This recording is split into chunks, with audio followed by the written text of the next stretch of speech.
AP ఉప ముఖ్యమంత్రి ప్రముఖ నటుడు పవన్ కళ్యాణ్ అంతర్జాతీయంగా అరుదైన గుర్తింపు పొందారు. ప్రాచీన జపాన్ కత్తి యుద్ధ కళ అయిన కెంజుట్సులో ఆయనకు అధికారిక ప్రవేశం లభించింది. మార్షల్ ఆర్ట్స్ లో ఆయనకు 3 దశాబ్దాలకు పైగా ఉన్న అనుభవం, ఇందులో చేసిన పరిశోధనలు, నిబద్ధతకు ఇది అద్దం పట్టింది. కెనిన్కై ఇంటర్నేషనల్ స్వర్డ్ ఇన్స్టిట్యూషన్ ఆయనకు ఈ గుర్తింపును ప్రదానం చేసింది.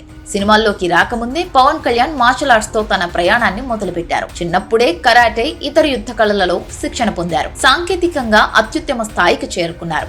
జపాన్ సమురాయ్ యుద్ధ సంప్రదాయాలపై పరిశోధన చేశారు. ఆయన యుద్ధ కళల పరిజ్ఞానం సినిమాల్లోనూ ప్రతిబింబించింది. అక్కడమ్మాయి ఇక్కడబ్బాయి, తమ్ముడు, ఖుషి, అన్నవరం, ఓజీ చిత్రాల్లో యుద్ధ కళలను ప్రదర్శించారు. జపనీస్ సినిమాలకి పరిమితమైన మార్షల్ ఆర్ట్స్ ను తెలుగు సినిమా రంగానికి పరిచయం చేసిన మొట్టమొదటి hero Pawan. Pawan Kalyan martial arts కు చేసిన అంకిత భావానికి అనేక చారిత్రక గౌరవాలు దక్కాయి. సాంప్రదాయ జపాన్ మార్షల్ ఆర్ట్స్ లో అత్యంత గౌరవనీయమైన సంస్థ సోగోబుడో కండ్రికై నుండి ప్రతిష్టాత్మకమైన 5వ డాన్ అందుకున్న మొట్టమొదటి భారతీయ సినీ ప్రముఖుడు పవన్ కళ్యాణ్. జపాన్ వెలుపల సోకే మురమాట్సు సెన్సాయ్ ఆధ్వర్యంలోని తకేడా షింగెన్ వంశంలోకి ప్రవేశించిన తొలి భారతీయుడు కూడా పవన్ కళ్యాణ్. ఈ గౌరవం జపానేతరులైనా దక్కడం చాలా అరుదు. ఈ గుర్తింపు తమ అభిమాన నటుడికి దక్కడంతో పవన్ ఫ్యాన్స్ ఖుషి అవుతున్నారు. పవన్ రియల్ మార్షల్ ఆర్టిస్ట్ అంటూ కొనియాడుతున్నారు.